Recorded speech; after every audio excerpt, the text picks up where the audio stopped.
సినిమాల ప్రభావం జనాల మీద గట్టిగానే ఉంది అంటూ ఆగడు సినిమాలో మహేష్ బాబు డైలాగ్ ఒకటి ఉంటుంది. ఈ డైలాగ్ అక్షరాల 100% నిజమయ్యేలా ఓ సంఘటన గుంటూరులో చోటు చేసుకుంది.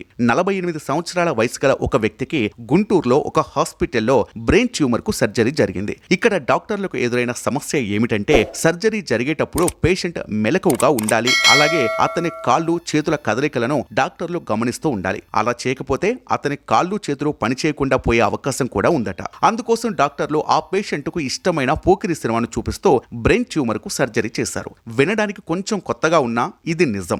సర్జరీ పూర్తయ్యేదాకా పేషెంట్ పోకిరి సినిమాని చూస్తూ ఉన్నాడు. సినిమాలో మైండ్ బ్లాక్ చేసిన పండుగాడు ఇక్కడ మాత్రం ఇతని మైండ్ బ్లాక్ ఓపెన్ అవ్వడం కోసం హెల్ప్ చేశాడన్నమాట. ఇలాంటి సర్జరీలు ఇప్పటిదాకా 10కి పైగానే జరిగాయట. కానీ ఏపీలో జరగడం మాత్రం మొదటిసారి. దీన్ని బట్టి చూస్తే జనాలకు సినిమాల మీద ప్రభావం గట్టిగానే ఉందన్న మహేష్ బాబు మాట ప్రూవ్ అయినట్టే.